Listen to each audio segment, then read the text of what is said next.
यहाँ से स्टार्ट करेंगे। डेली टारगेट यहाँ पर डे 10 रहेगा, ठीक है। डे 10 यहाँ पर इसका हम लोग एमसीक्यूज देखेंगे। सुबह यहाँ पर जो टारगेट था उसका मैंने टॉपिक आपको दिए थे, ठीक है। टॉपिक यहाँ पर मैंने आपको दिए, तो टॉपिक के अकॉर्डिंग यहाँ पर जो एमसीक्यूज यहाँ पर बनेंगे, तो वो यहाँ पर एमसीक्यूज यहाँ पर करीब 35 के आसपास एमसीक्यूज यहाँ पर होंगे, ठीक है। तो हम लोग यहाँ पर कवर करेंगे, राइट। और एक एक जो टॉपिक थे उन सबको उठा के एक एक करके क्वेश्चन यहाँ से बनाए गए, ठीक है। कैसे कैसे क्वेश्चन यहाँ से पूछ सकता है तो आपको देखना है। और देखो टॉपिक पढ़ना बहुत जरूरी है। आप सोचते हो कि सिर्फ एमसीक्यूज ही कर लूँ, टॉपिक जो देता हूँ सब वो छोड़ दूँ, तो उससे क्या होगा, उससे आधी चीज़ आपकी नहीं कवर हो पाएंगी, ठीक है। जब पेपर में क्वेश्चन आएगा ना, तो आप वो चीज़ आप वहाँ से जो चीज़ यहाँ पर शायद नहीं की हो वो चीज़ पेपर में पूछ लेगा तो गलत हो जाएगा आपका, ठीक है। दोनों चीज़ अच्छे से करो तो यहाँ से अच्छा सा फायदा मिलेगा इसका, ठीक है। आते क्वेश्चन स्टार्ट करते, क्वेश्चन नंबर 1 से। डेट यहाँ पर 20 फरवरी है, ठीक है। आते क्वेश्चन नंबर 1। पहला क्वेश्चन है संसद का गठन, उसको लेकर के बोला है क्वेश्चन में कि भारत की संसद के गठन के संबंध में निम्नलिखित कथन पर विचार करना है। पहला, भारत की संसद का गठन राष्ट्रपति, राज्य विधान परिषद, राज्यसभा और जनता के सदन मतलब लोकसभा से मिलकर बना होता है। पहली बात यहाँ से करेक्ट है, आर्टिकल 79 के अनुसार, ठीक है। 79 के अनुसार पहली बात सही है। सेकेंड बात है, राष्ट्रपति संसद के किसी भी सदन का सदस्य नहीं होता है और ना वह संसद के जो सदस्य बैठक की संसद में सदस्य की बैठक करता है या उसमें बैठता है। तो सेकंड बात क्या होगी, सेकंड बात ये भी करेक्ट है, क्योंकि यहाँ पर राष्ट्रपति होता है वो किसी भी सदन का सदस्य नहीं होता है और ना ही वह बैठकों में हिस्सा लेता है, लेकिन वह संसद का अभिन्न अंग होता है, क्योंकि उसके हस्ताक्षर के बिना कोई विधेयक कानून नहीं बन सकता है। तीसरी बात है, संविधान जो है उसने ब्रिटेन की पद्धति के बजाय अमेरिकी पद्धति को अपनाया, जहां राष्ट्रपति को विधायिका का हिस्सा नहीं माना जाता है। तीसरी बात यहाँ से गलत है, क्योंकि यहाँ पर भारतीय संविधान ने ब्रिटिश पद्धति को अपनाया, ठीक है, जहां सम्राट जो क्राउन होता है संसद का हिस्सा होता है, ठीक है। इसके विपरीत अमेरिकी पद्धति में राष्ट्रपति को विधायिका का हिस्सा नहीं माना है। तीसरी बात गलत हो जाएगी, 1 2 करेक्ट है इसका आंसर। क्या होगा, पहले का बी यहाँ से सही आंसर है। क्वेश्चन नंबर 2 देखते हैं। क्वेश्चन नंबर 2 है, दोनों सदनों की संरचना को लेकर के क्वेश्चन है। राज्यसभा और विधान लोकसभा की संरचना के संबंध में विचार करना है। राज्यसभा के निर्वाचित सदस्यों का चुनाव अनुपातिक प्रतिनिधित्व पद्धति के अनुसार एकल संख्यावाली मत द्वारा होता है। पहली बात यहाँ से करेक्ट है। सेकेंड बात देखते हैं। सेकेंड बात बोले, लोकसभा के लिए अनुसूचित जाति और अनुसूचित जनजाति के लिए सीटों का आरक्षण जनसंख्या के अनुपात पर आधार पर किया जाता है। सेकेंड बात यहाँ से करेक्ट है भी। तीसरा देखते हैं। राज्यसभा में राष्ट्रपति द्वारा मनोनीत 12 सदस्य कला, संस्कृति, विज्ञान, खेल इससे शामिल अनिवार्य होते हैं। तो ये बात गलत होगी, क्योंकि यहाँ पर संविधान के अनुसार 12 सदस्य कला, साहित्य, विज्ञान, समाज सेवा इनको क्षेत्र से होने चाहिए। इसमें से खेल, स्पोर्ट कोई स्पष्ट रूप से उल्लेख नहीं है इसमें, ठीक है। हालांकि सचिन तेंदुलकर जैसे खिलाड़ियों को कला की श्रेणी में शामिल मानकर मनोनीत किया गया था और ये संवैधानिक प्रावधान में शब्द समाज सेवा होगा। तो ये बात गलत हो जाएगी। सिर्फ यहाँ से 1 और 2 बात करेक्ट है। इंपॉर्टेंट है, बहुत लोगों ने क्वेश्चन स्टेटमेंट ये वाला सही किया होगा, ठीक है। ध्यान रखना है, अगर आपने सही किया होगा तो ठीक है। जैसे जैसे मैं क्वेश्चन बताते चलता हूँ तो आपको पहले अपने मन में सोचना होता है कि यहाँ सही है गलत है, ठीक है। उसके बाद आप यहाँ पे आंसर देखा करो, राइट। आगे आते हैं, तो आंसर क्या होगा, 1 2 करेक्ट है। क्वेश्चन नंबर 3, लोकसभा की चुनाव प्रणाली को लेकर के क्वेश्चन है कि भारत में लोकसभा की चुनाव प्रणाली के संबंध में विचार करना है। प्रादेशिक निर्वाचन क्षेत्र में या उसके निर्धारण के लिए प्रत्येक राज्य को सीटों का आवंटन जनसंख्या के आधार पर किया जाता है। पहली बात करेक्ट है। सेकंड, 87 संविधान संशोधन 2003 87वां कॉन्स्टिट्यूशन जो अमेंडमेंट होता है उसके अनुसार निर्वाचन क्षेत्रों का परिसीमन 2001 की जनगणना के पर आधारित होगा। सेकंड बात से करेक्ट है। तीसरी बात है, भारत में फर्स्ट पास्ट द पोस्ट प्रणाली के कारण छोटे राजनीतिक जो दल है उसकी कम हिस्सेदारी अनुपात में प्रतिनिधित्व को मिल जाता है। तीसरी बात गलत है, क्योंकि first past the post system प्रणाली में छोटे दलों को अक्सर नुकसान होता है, क्योंकि यहाँ पर उन्हें मिलने वाले वोटों के अनुपात में सीटें नहीं मिल पाती हैं।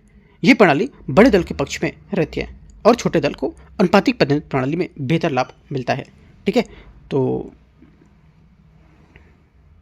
यहाँ से गलत हो जाएगा, 1 2 सिर्फ करेक्ट है। तो पूछे गलत कौन सा होगा, तो तीसरा गलत है, तो सी यहाँ से आंसर होगा क्वेश्चन नंबर 3 का।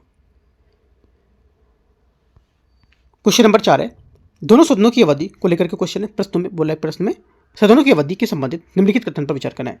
राज्यसभा सदस्यों के कार्यकाल संविधान सभा द्वारा या संविधान द्वारा 6 वर्ष निर्धारित किया गया है। पहली बात तो पता है सबको, क्या होगी?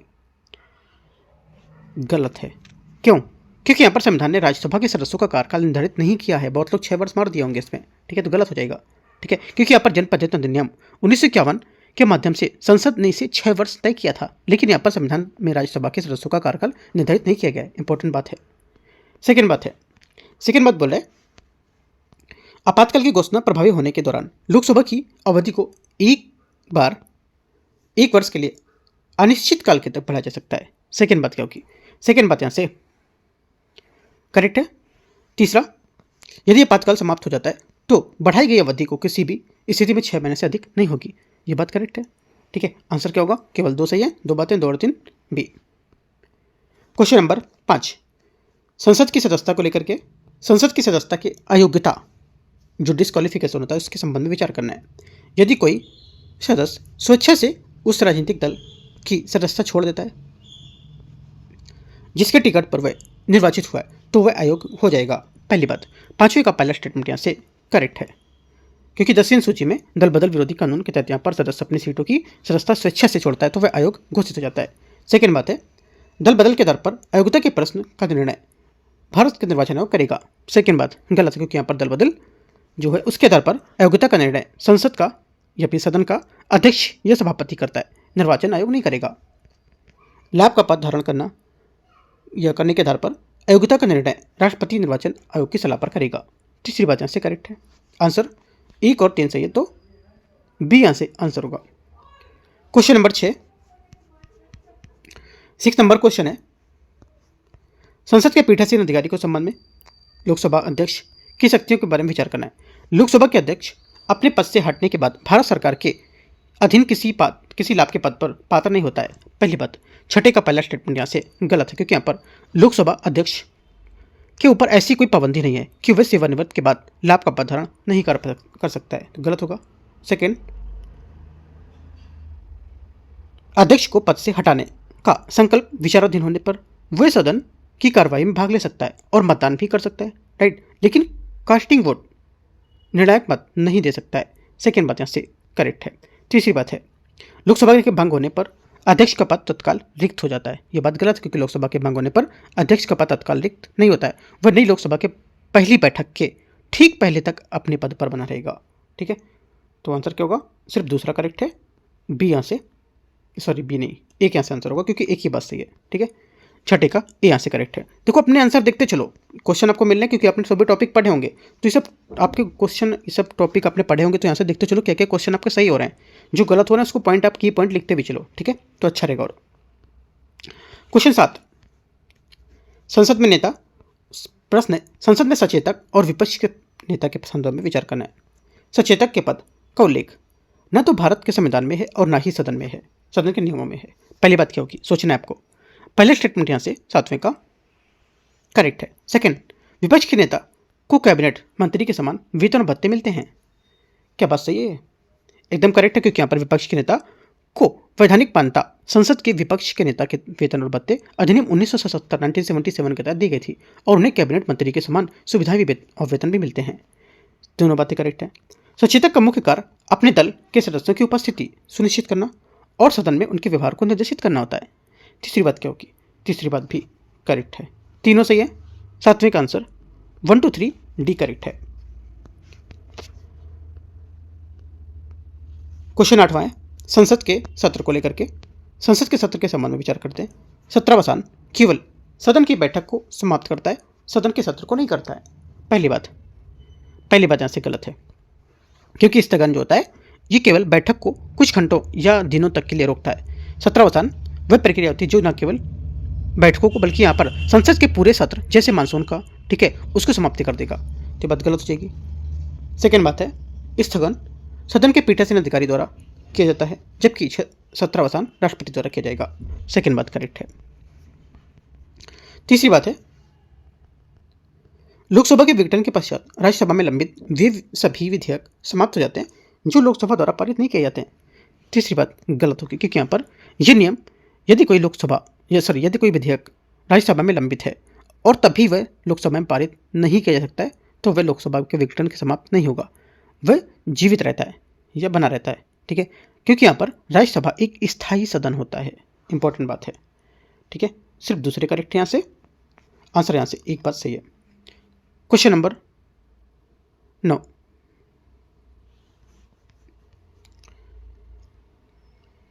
क्वेश्चन 9 है संसदीय कार्यवाही के संबंध में विचार करना है। देखते हैं सर, संसदीय कार्यवाही के दौरान उपयोग किए जाने वाले उपकरण के बारे में।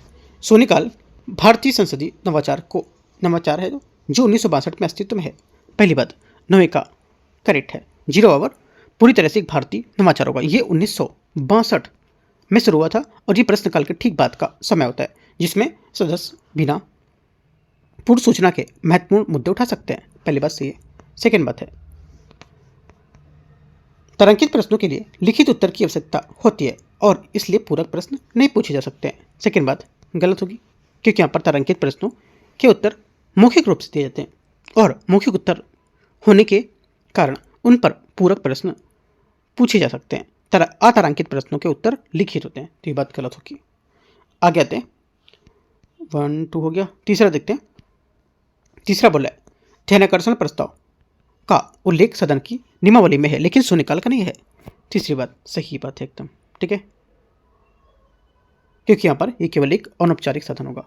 आंसर तीसरा और पहला सही है, 1 और 3 बी। क्वेश्चन नंबर 10 संसद के विधायी प्रक्रिया को लेकर के साधारण विधेयक के संबंध में विचार करना है। पहला, एक साधारण विधेयक को संसद के किसी भी सदन में पेश किया जा सकता है। पहली बात क्या होगी? पहली बात यहाँ से करेक्ट है। 10वें का पहला करेक्ट है। सेकेंड बात है धृति पाठन, सेकेंड यहाँ पर जो रीडिंग होती है उसके दौरान विधेयक पर खंडवार चर्चा की जाती है और संशोधन के पेश किए जाते हैं। सेकेंड बात ये भी करेक्ट होगी। तीसरी बात है यदि दूसरा सदन विधेयक को अस्वीकार कर दे तो 6 महीने तक कोई कार्रवाई ना करे तो गतिरोध उत्पन्न माना जाता है। तीसरी बात क्या होगी? तीसरी बात करेक्ट है। आंसर 1 2 3 सभी करेक्ट है, सी। क्वेश्चन नंबर 11 दोनों सदनों की संयुक्त बैठक को लेकर के क्वेश्चन है। संसद की संयुक्त बैठक के संबंध में विचार करना है। पहली बात है संविधान के अनुच्छेद 108 के तहत संयुक्त बैठक का प्रावधान केवल साधारण विधेयक और वित्त विधेयक के लिए होता है, ठीक है। पहली बात क्या होगी? पहली बात स्टेटमेंट यहाँ से 11वें का करेक्ट है। दूसरा, संयुक्त बैठक में निर्णय दोनों सदनों में उपस्थित मतदान करने वाले सदस्यों के साधारण बहुमत से लिया जाता है। सेकेंड बात यह भी करेक्ट है। तीसरा, यदि लोकसभा अध्यक्ष और उपाध्यक्ष दोनों अनुपस्थित हों तो राज्यसभा का सभापति संयुक्त बैठक की अध्यक्षता करता है। तीसरी बात गलत होगी क्योंकि यहाँ पर यदि लोकसभा अध्यक्ष को और यहाँ पर उपाध्यक्ष दोनों अनुपस्थित होंगे तो राज्यसभा का उपसभापति डिप्टी चेयरमैन जो होता है वो अध्यक्षता करेगा और राज्यसभा का सभापति उपराष्ट्रपति कहीं भी संयुक्त बैठक की अध्यक्षता नहीं करता है क्योंकि वह संसद के किसी भी सदन का सदस्य नहीं होता है। बहुत इंपॉर्टेंट बात है, ठीक है। 2 बातें करेक्ट है, आंसर है। क्वेश्चन 12 संसद में बजट को लेकर के भारत में बजटीय प्रक्रिया के बारे में विचार करना है। बजट में प्रभारित व्यय पर संसद में चर्चा तो हो सकती है लेकिन मतदान नहीं हो सकता है। पहली बात 12वें का पहला करेक्ट है। सेकेंड, लेखानुदान वोट ऑन अकाउंट का प्रावधान सरकार को वित्तीय वर्ष के अंत तक के लिए अग्रिम धन निकालने की अनुमति देता है। सेकेंड बात गलत हो जाएगी क्योंकि यहाँ पर लेखानुदान वोट ऑन अकाउंट पूरे वर्ष के लिए नहीं बल्कि यहाँ पर आमतौर पर नए बजट पारित होने तक खर्च प्राय 2 महीने के लिए हेतु अग्रिम निकालने की अनुमति होती है। सेकेंड बात गलत होगी। तीसरा है कटौती प्रस्ताव कट मोशनों केवल लोकसभा में ही पेश किए जा सकते हैं। तीसरी बात करेक्ट है क्योंकि यहाँ पर बजट के अनुदान मांगों पर कटौती प्रस्ताव कट मोशन केवल लोकसभा में ही या लोकसभा की ही शक्ति होती है। राज्यसभा बजट पर केवल चर्चा कर सकती है, उसमें कटौती नहीं कर सकती है। बात सही है। आंसर 3 और 1 सही है। 1 और 3 2 बातें सही है। क्वेश्चन 13 संसद की बहुक्रियात्मक भूमिका को लेकर के क्वेश्चन है। भारतीय संसद की भूमिका के बारे में विचार करना है। संसद के पास संविधान में संशोधन करने की शक्ति बस है बशर्ते वह इसके मूल ढांचे को प्रभावित ना करे। 13 का पहला स्टेटमेंट यहाँ से करेक्ट है। आर्टिकल 368 के तहत संसद संविधान बदल सकती है लेकिन 1973 के केशवानंद भारती केस को लेकर के मूल ढांचे पर छूट नहीं देगी, है ना, यह मूल ढांचे को नहीं छू सकती है। तो ये बात सही बात है। सेकेंड बात है संसद को अंतर्राष्ट्रीय संधियों के कार्यान्वयन के राज्य सूची के विषय पर कानून बनाने की शक्ति प्राप्त होती है। सेकेंड बात करेक्ट है क्योंकि 253 आर्टिकल में यह बात बताई गई है। तीसरी बात है संसद राष्ट्रपति और उपराष्ट्रपति के चुनाव और महाभियोग की प्रक्रिया में भाग लेती है। तीसरी बात भी करेक्ट है, तीनों सही है। 13 का आंसर 1 2 3 डी। क्वेश्चन 14 संसदीय नियंत्रण अप्रभाविता। कार्यपालिका पर संसदीय नियंत्रण की सीमाओं पर विचार करना है। गिलोटिन का प्रयोग से अनुदान की मांगों पर बिना चर्चा के मतदान कर लिया जाता है, जिससे विधायी नियंत्रण कम हो सकता है। पहली बात 14 का आंसर क्या होगा, ये करेक्ट है। सेकेंड, प्रदत्त विधान की बढ़ती प्रवृत्ति ने संसद के कानून बनाने की वास्तविक शक्ति को नौकरशाही के हाथों में स्थानांतरित कर दिया था। सेकेंड बात ये भी करेक्ट होगा। तीसरा है, वित्तीय समितियों द्वारा की जाने वाली जांच केवल 100 परीक्षा पोस्ट मॉर्टम, ठीक है, के समान होती है, क्योंकि ये खर्च के होने के बाद की जाती है। तीसरी बात यहाँ से ये भी करेक्ट है। तीनों बातें करेक्ट है, क्योंकि लोक लेखा जो यहाँ पर समिति होती है, ये जैसी वित्तीय समितियाँ खर्च हो जाने के बाद इनकी जांच करती है, इसे 100 परीक्षा या पोस्ट मॉर्टम कहा जाता है, या पोस्ट मॉर्टम है ना, ये कहते हैं। तो क्योंकि यहाँ पर ये एक पैसा खर्च हो चुका होता है और यहाँ पर इसकी समिति केवल गलतियाँ निकाल सकती है, उसे रोक नहीं सकती हैं। आंसर 1 2 3 सभी करेक्ट हैं। तो आंसर क्या होगा, 14 का करेक्ट आंसर 1 2 3 सभी करेक्ट है। क्वेश्चन 15, राज्यसभा की स्थिति को लेकर के क्वेश्चन, राज्यसभा की विशेष शक्तियों के बारे में विचार करना है। अनुच्छेद 249 के तहत राज्यसभा राज्य सूची के किसी विषय को राष्ट्रीय महत्व का घोषित कर सकती है। पहली बात है 15 का पहला स्टेटमेंट यहाँ से करेक्ट है। आर्टिकल 249 के तहत यहाँ पे यदि राज्यसभा 2/3 बहुमत से प्रस्ताव पारित कर देती है तो राज्य सूची का कोई भी विषय राष्ट्रीय महत्व का होता है तो संसद पर कानून बना सकता है। ये केवल राज्यसभा के पास होता है। पहली बात सही है। सेकेंड बात है, अनुच्छेद 312 के तहत राज्यसभा ने अखिल भारतीय सभाओं के सृजन का अधिकार संसद को दे सकती है। ये बात करेक्ट है। तीसरा, उपराष्ट्रपति को हटाने का प्रस्ताव केवल राज्यसभा में ही पेश किया जा सकता है। ये बात करेक्ट है। तीनों बातें सही है। आंसर यहाँ से क्या होगा, 15 का 1 2 3 डी करेक्ट हो जाएगा। क्वेश्चन 16, संसदीय विशेषाधिकार को लेकर के क्वेश्चन है। संसद के पास अपने विशेषाधिकार के हनन के लिए किसी बाहरी व्यक्ति सहित यहाँ पर उसको दंडित करने की शक्ति होती है। 16 का पहला स्टेटमेंट करेक्ट है। दूसरा है, सिविल मामलों में सदन के सत्र के दौरान किसी सदस्य को गिरफ्तार नहीं किया सकता है, लेकिन आपराधिक मामलों में यह सुरक्षा प्राप्त नहीं होगी। सेकेंड बात करेक्ट है। तीसरा, संविधान में संसदीय विशेषाधिकारों को अभी तक संहिताबद्ध नहीं किया गया है। तीसरी बात क्या होगी, तीसरी बात 16 का यहाँ से 1 2 3 सभी यहाँ से करेक्ट है। आंसर 1 2 3 तीनों बात सही है, क्योंकि यहाँ पर संविधान में जो भारतीय संविधान में विशेषाधिकार की कोई विस्तृत सूची नहीं है। वर्तमान में ये ब्रिटिश हाउस ऑफ कॉमन्स की परंपराओं के विभिन्न जो कानून है उसके आधारित होती है और इन्हें संहिताबद्ध इसलिए नहीं किया गया ताकि संसद की शक्तियाँ लचीली बनी रहेंगी। क्वेश्चन नंबर 17, अच्छा क्वेश्चन था ये। क्वेश्चन 17 देखते हैं। संसद की संप्रभुता, भारतीय संसद की संप्रभुता के संबंध में विचार करना है। भारत की संसद संप्रभु नहीं है क्योंकि इसकी शक्तियाँ एक लिखित संविधान द्वारा सीमित हैं। पहली बात हो जाएगी 17 का ऐसे क्या करेक्ट हो जाएगी। सेकेंड बात है, भारत में संघीय व्यवस्था के कारण संसद केवल संघ सूची और समवर्ती सूची के विषयों पर ही कानून बना सकती है। सेकेंड बात क्या होगी, सेकेंड बात गलत है, क्योंकि यहाँ पर यद्यपि यहाँ पर संघीय व्यवस्था है लेकिन विशेष परिस्थितियों में जैसे आर्टिकल 249 249 ठीक है, 250 252 ठीक है और 253 के तहत संसद राज्य सूची के विषय पर कानून बना सकती है। अतः यहाँ पर यह कहना होगा कि यहाँ पर केवल 2 सूचियों तक सीमित नहीं होगा, तो ये बात गलत हो जाएगी। पहला सही, दूसरा गलत है। तीसरा, न्यायिक समीक्षा की शक्ति भारतीय संसद की संप्रभुता को ब्रिटिश संसद की तुलना से सीमित रखती है। तीसरी बात यहाँ से करेक्ट है। आंसर क्या होगा, 1 और 3 करेक्ट है। 17 का आंसर C1 और 3 C13 करेक्ट हो जाएगा। यहाँ से इसका आंसर 17 का। क्वेश्चन नंबर 18 है, समूह के कार्य फंक्शन ऑफ IPG, भारतीय संसदीय समूह के बारे में विचार करना है। ये समूह भारत में अंतर संसदीय संघ जो होता है उसके राष्ट्रीय समूह के रूप में काम करता है। पहली बात 18 का पहला स्टेटमेंट यहाँ से करेक्ट है। दूसरा, लोकसभा का उपाध्यक्ष इस समूह के अध्यक्ष होता है। सेकेंड बात क्या होगी, सेकेंड बात यहाँ से ये भी करेक्ट है। सॉरी ये बात गलत होगी सेकंड वाली, क्योंकि लोकसभा का अध्यक्ष इस समूह का पदेन अध्यक्ष होता है, उपाध्यक्ष नहीं होता है ना, ये बात गलत हो जाएगी। तीसरी बात है, ये समूह पूर्व सांसदों के वर्तमान सांसदों के बीच कड़ी रूप में काम करेगा, कड़ी के रूप में काम करेगा। तीसरी बात यहाँ से करेक्ट है। ठीक है, आंसर क्या होगा? 1 और 3 सही बात है, तो बी 2 बात सही है। क्वेश्चन 19 90 नंबर क्वेश्चन है। इसमें बोल रहा है अंतर संसदीय संघ के संबंध में विचार करना है। ये संसदों का एक अंतर्राष्ट्रीय संगठन है जिसका मुख्यालय जिनेवा में स्थित होगा।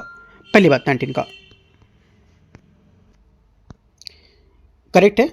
ठीक है, 19 का पहला स्टेटमेंट यहाँ से सही है। दूसरी बात है, आईपीयू का मुख्य उद्देश्य लोकतांत्रिक शासन संस्थाओं का मूल्यों को बढ़ावा देना होगा। सेकेंड बात भी करेक्ट, क्योंकि यहाँ पर इनका मुख्य जो मिशन होता है दुनिया भर के लोकतांत्रिक संस्थाओं को मजबूत करना, शांति को बढ़ावा देना और मानवाधिकारों की रक्षा करना। दोनों बातें करेक्ट है, सी यहाँ से आंसर होगा। क्वेश्चन 20 समूह और राष्ट्रमंडल की जो संसदीय संघ होता है उसके बारे में क्वेश्चन है कि राष्ट्रमंडल संघ की जो संसदीय संघ होता है उसके बारे में विचार करना है। ये एक ऐसा संगठन है जो राष्ट्रमंडल के उन देशों की जो संसद होती है या उन देशों की संसद होती है उसमें विश्व सहयोग को बढ़ाता है और लोकतंत्र विद्यमान रहता है। पहली बात, क्योंकि 20 का पहला करेक्ट है, क्योंकि यहाँ पर सीपीए उन देशों की संसदों का संगठन होता है जो कभी ब्रिटिश साम्राज्य का हिस्सा होती है, राष्ट्रमंडल देश मान सकते हो जैसे कि, और जहाँ लोकतंत्र कार्य कर रहा है। सेकेंड बात है, भारत में राष्ट्रमंडल संसदीय संघ की मुख्य शाखा भारतीय संसदीय समूह होगी। सेकेंड बात करेक्ट है, क्योंकि यहाँ पर ये सीपीए जो है ये मुख्य शाखा भारतीय संसदीय प्रमुख होती है जो आईपीजी यही होती है और इसके कामकाज को देखता है ये। तीसरी बात है, आईपीए का मुख्य मिशन जो है राष्ट्रमंडल देशों के भीतर सुशासन और संसदीय लोकतंत्र को सुदृढ़ करना। तीसरी बात भी करेक्ट है। ठीक है, और सुदृढ़ करना और उनकी परंपराओं को साझा करना और सुशासन को बढ़ावा देना, गुड गवर्नेंस को। तीनों बातें करेक्ट है, डी। 21 उच्चतम न्यायालय के बारे में, भारत में उच्चतम न्यायालय के संबंध में विचार करना है। भारतीय संविधान ने एकीकृत न्यायिक व्यवस्था की स्थापना की है जिसमें शीर्ष उच्चतम न्यायालय होगा। पहली बात 21 का पहला स्टेटमेंट यहाँ से करेक्ट है। दूसरी बात है, उच्चतम न्यायालय को संविधान का अंतिम व्याख्याकार और नागरिकों के मौलिक अधिकारों का रक्षक माना जाता है। सेकेंड बात भी करेक्ट है, क्योंकि यहाँ पर ये अंतिम शब्द उसी का होता है और यहाँ पर साथ ही अनुच्छेद 32 के तहत ये नागरिकों को मौलिक अधिकारों का गारंटर भी और रक्षक भी बताते हैं। दोनों बातें सही है, आंसर सी। 22 नंबर उच्चतम न्यायालय का गठन को लेकर के क्वेश्चन है। उच्चतम न्यायालय के न्यायाधीशों की नियुक्ति और संख्या के संबंध में विचार करना है।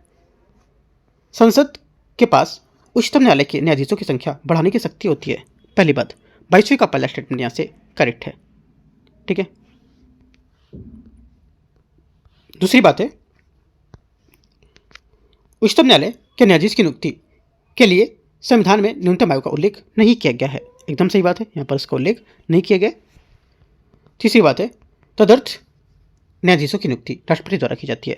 तीसरी बात गलत है, क्योंकि यहाँ पर तदर्थ न्यायाधीशों की नियुक्ति भारत के न्यायाधीश के द्वारा या मुख्य न्यायाधीश के द्वारा राष्ट्रपति की पूर्व सहमति से की जाती है, ना कि सीधे राष्ट्रपति द्वारा। ये तब होता है जब कोरम पूरा ना हो तब। ठीक है, तो क्या होगा, ये बात गलत हो जाएगी। 1-2 करेक्ट है, आंसर यहाँ से बी, दो बातें सही है। क्वेश्चन नंबर 23 उच्चतम न्यायालय का स्थान, उच्चतम न्यायालय के स्थान के संबंध में विचार करना है। संविधान दिल्ली को उच्चतम न्यायालय का आधिकारिक स्थान घोषित करता है। पहली बात करेक्ट है, क्योंकि आर्टिकल 130 स्पष्ट रूप से घोषित करता है कि उच्चतम न्यायालय का स्थान दिल्ली होगा। सेकेंड बात, मुख्य न्यायाधीश राष्ट्रपति की पूर्व स्वीकृति के बिना किसी अन्य स्थान को न्यायालय के पीठ के रूप में चुन सकता है। सेकेंड बात यहाँ से गलत है, क्योंकि मुख्य न्यायाधीश सीजीआई किसी अन्य स्थान को भी पीठ के रूप में चुनने की शक्ति होती है, लेकिन वह ऐसा केवल राष्ट्रपति की पूर्व स्वीकृति से ही कर सकता है। यह अनिवार्य होगा और ये विवेकाधीन नहीं है। इंपॉर्टेंट बात है, ओनली 1 करेक्ट है, एक आंसर होगा 23 का। 24 है न्यायालय की प्रक्रिया, उसको लेकर के क्वेश्चन है।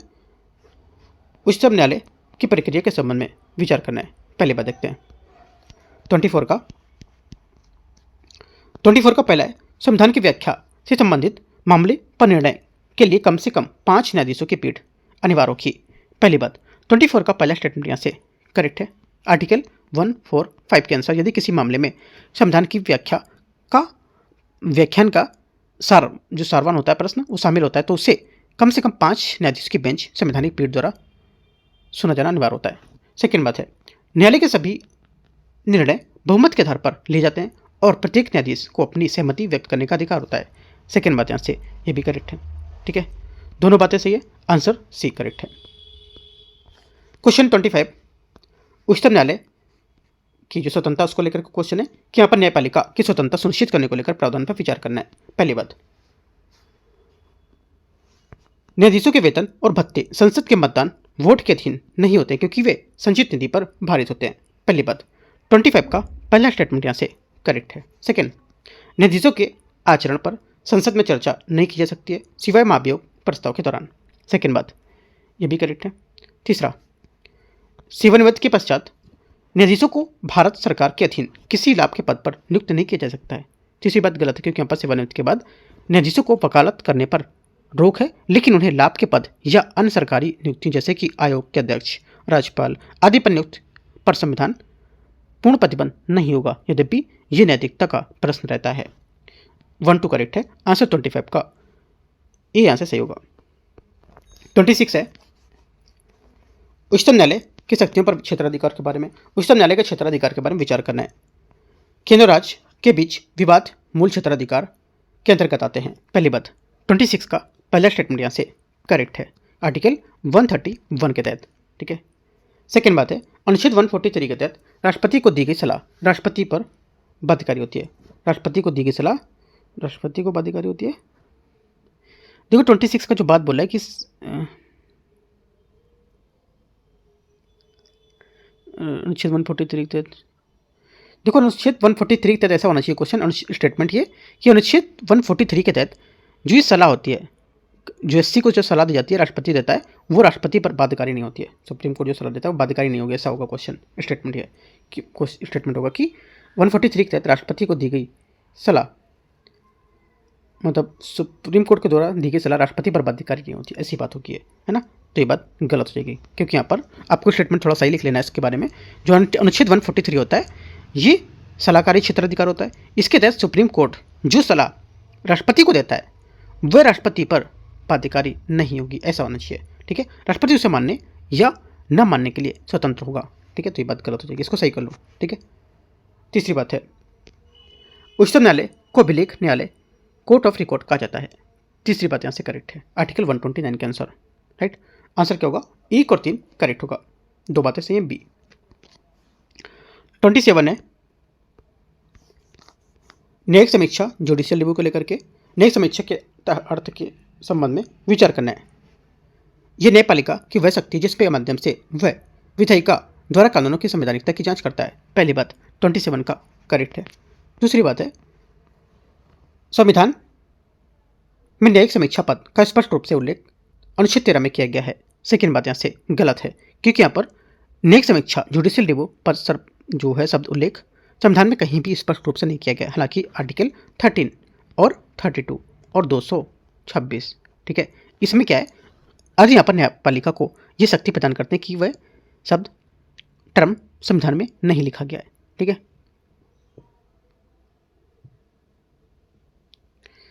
आंसर क्या है, आंसर हो जाएगा आपका सिर्फ 1 करेक्ट है, दूसरा गलत हो जाएगा, है ना, क्योंकि यहाँ पर इसका स्पष्ट रूप से उल्लेख नहीं किया गया है, गलत हो जाएगा, ओनली 1 करेक्ट है।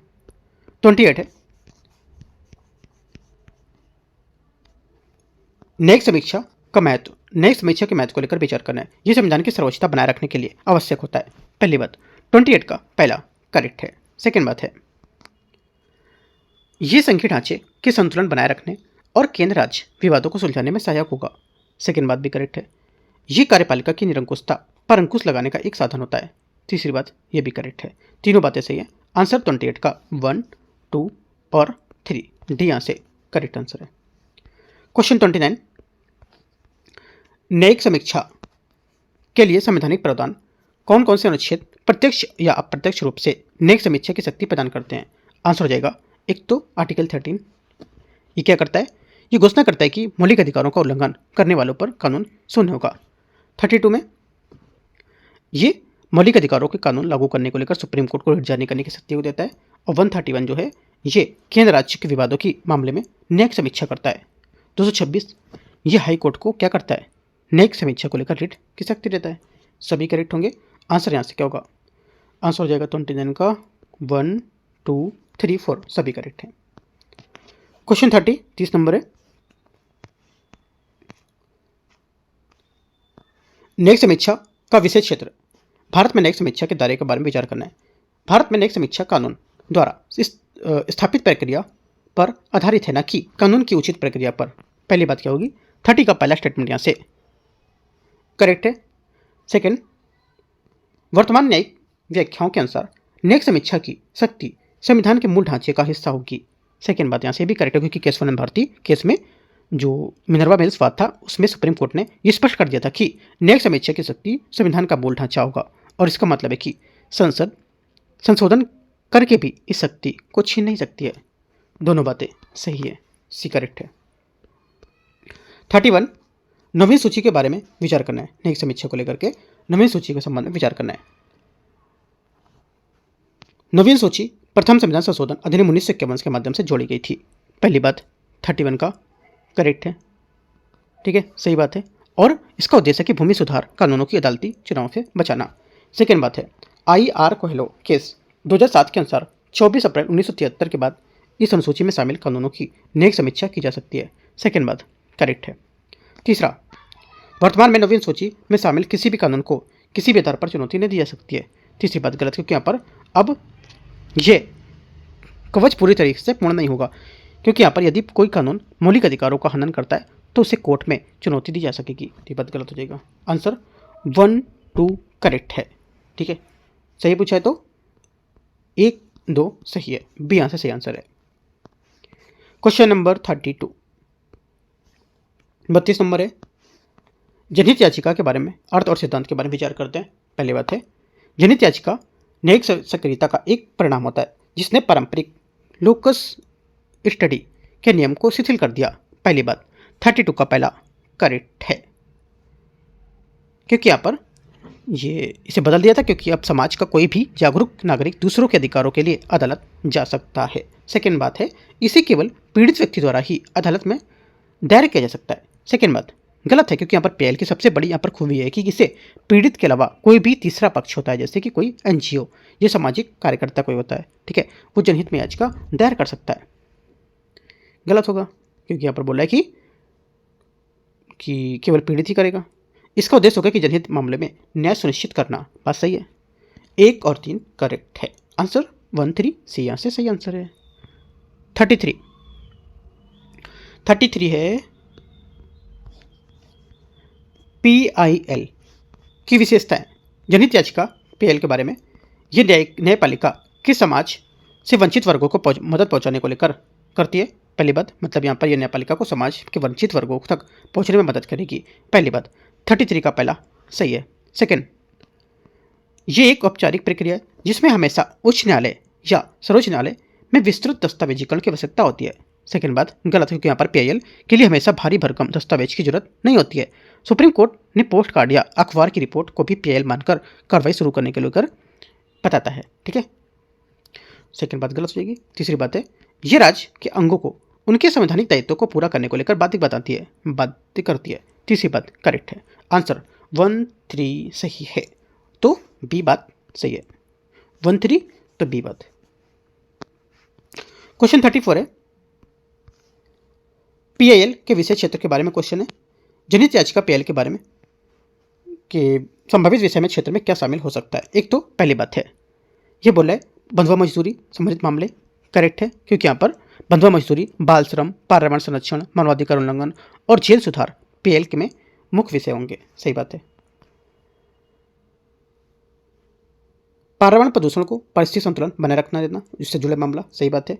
व्यक्तिगत संपत्ति विवाद, किराएदारी मामला, ये इसमें गलत बात होगी, क्योंकि यहाँ पर व्यक्तिगत जो संपत्ति, किराएदारी पर सेवा और संबंधी मामले PIL के दायरे में नहीं आएंगे, बल्कि निजी विवाद है और इनके लिए पीड़ित स्वयं समान कानूनी प्रक्रिया अपनानी पड़ेगी और PIL केवल जनहित के लिए, बड़े मुद्दे के लिए होगी। तो बात गलत हो जाएगी।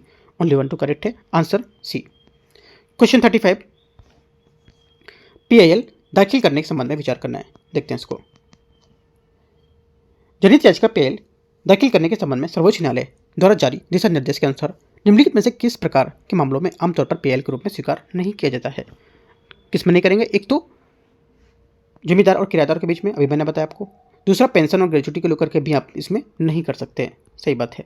तीसरी बात, सांप्रदायिक दंगों और पीड़ित रिहाई सुनिश्चित करने को लेकर ये कर सकते हो, ये कर सकते हो, जबकि पहला दूसरे वाले को नहीं कर सकते हो, ठीक है। जबकि यहाँ पर ये PIL है, इसमें स्वीकार की जा सकती है तीसरे वाले स्टेटमेंट में। पहला दूसरा गलत होगा, तो किसमें स्वीकार नहीं था, तो 1 2 करेक्ट होगा, बी, है ना। क्वेश्चन 36 आते हैं, लास्ट क्वेश्चन होगा ये। PIL सिद्धांत और न्यायिक समीक्षा के बारे में निम्नलिखित कथनों पर से कौन सा PIL के मूलभूत सिद्धांत का सबसे अच्छा वर्णन करता है। आंसर हो जाएगा 36 का करेक्ट आंसर 1 2। PIL का प्राथमिक सिद्धांत ये सुनिश्चित करता है कि न्यायपालिका केवल कानूनी बिंदु तक ही सीमित है, ना रहे, बल्कि यहाँ पर सामाजिक न्याय भी प्रदान करे। पहली बात यहाँ से सही है। सेकेंड बात है, PIL का उपयोग केवल सरकार के खिलाफ किया जा सकता है, निजी संस्थाओं के खिलाफ नहीं कर सकते हो, तो गलत बात है। क्योंकि जो PIL केवल सरकार के खिलाफ नहीं, बल्कि कुछ स्थितियों में किसी निजी संस्थान के खिलाफ भी आप ले जा सकती है। ये जनता के मौलिक अधिकारों जैसे कि वायु प्रदूषण, है ना, प्रदूषण को फैलाना और उसको प्रभावित करना, तो यहाँ पर कर सकते हो। इसमें PIL के माध्यम से अदालतें जनहित में नीतिगत मामले में हस्तक्षेप करने के लिए अपनी शिकायतें का उपयोग कर सकती हैं। तीसरी बात करेक्ट है, आंसर 1 3 सही है। क्या हो जाएगा, बी यहाँ से करेक्ट आंसर है। इस टाइप से यहाँ पर 36 क्वेश्चन आपके कवर हो गए, ठीक है। आज जो सुबह टॉपिक दिए थे तो उसके 36 क्वेश्चन कवर हो गए। कल भी मैंने करीब 35-36 क्वेश्चन आपको कराए थे, वो भी करीब ऐसे 2 दिन में मिला के आपके 70 क्वेश्चन हो गए, ठीक है। तो ऐसे करके थोड़ा सा आप डेली अगर करते रहोगे तो आप एक दिन कम से कम आपके मैंने कल आपको काउंटिंग कराए थे, कम से कम 2000+ क्वेश्चन आपके सॉल्व हो जाएंगे। और बस ये बात आपको इतनी सी बात याद रखना है कि सब बात माइंड सेट करके रखना है, यानी कि आज आप करते जा रहे हो, कल वाला भूलते जा रहे हो, है ना। तो इसलिए बोलता हूँ कि कुछ कॉपी पेन उठा के पॉइंट नोट करते रहो, कुछ हाईलाइटेड। तो आप लिख भी सकते हो डे कौन सा इस डे के MCQs, इस डे के टॉपिक, है ना। तो इसके साथ सिस्टमेटिक अगर चलोगे तो आपको काफ़ी अच्छा लगेगा। आप ये चीज़ आप देखना, अगर आप 7 डे टारगेट फॉलो कर रहे हो 7 दिन से, तो आपको ऐसा कुछ फील आया होगा कि हाँ मुझे सब चीज़ें याद हो रही हैं, तैयार हो रही हैं, है ना। अगर अभी फील नहीं आ रहा है तो इसका मतलब आप अच्छे से नहीं पढ़ रहे हो, राइट। अगर फील आया होगा तो हाँ लगेगा कि हाँ चलो मैंने अच्छे से पढ़ा है, मुझे इतने क्वेश्चन कवर कर लिए, मैंने मुझे चीज़ें सही कर ली, ठीक है। और ऐसा लगेगा अगर 7 दिन तक, कम से कम 7 दिन तक अगर टारगेट फॉलो करते हो, अगर 7 दिन फॉलो करोगे तो उसको आपको आदत हो जाएगी कि मुझे, आपको लगेगा कि अब मुझे डेली 6 बजे चाहिए टारगेट, है ना, ऐसा। तो आपको डेली मिलेगा। और हो सकता है कभी अगर वीडियो नहीं लेके आऊँ, है ना, तो मैं क्या करूँगा, PDF आपको टेलीग्राम पे अपडेट दे दूँगा। वैसे मैं इसका कुछ अगर ऐसी कुछ खास बात रहेगी तो मैं आपको अपडेट कर दूँगा टेलीग्राम पे ही, ठीक है। उसकी टेंशन आपको नहीं लेना है।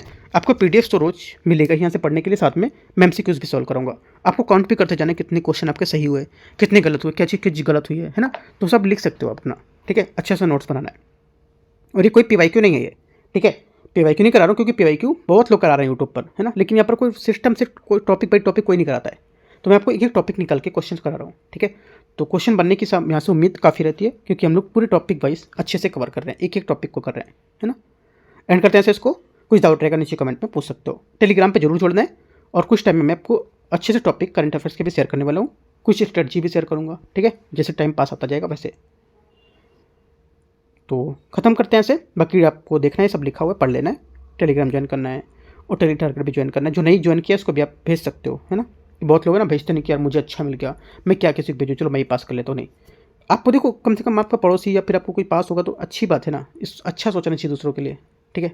अगर मैं ही मुझे पता चला कि ये सब अच्छा है, मैं क्यों पढ़ाऊँगा फिर तो मैं भी पेपर दे रहा हूँ ना, फिर मैं क्यों पढ़ाऊँगा इसको, राइट। तो सबके लिए अच्छा सोचो, ठीक है। बाकी मैं जो होगा मैं करता रहूँगा, अच्छे से अच्छा आपको कंटेंट दूंगा, ठीक है। एंड करते हैं, all the best, thank you.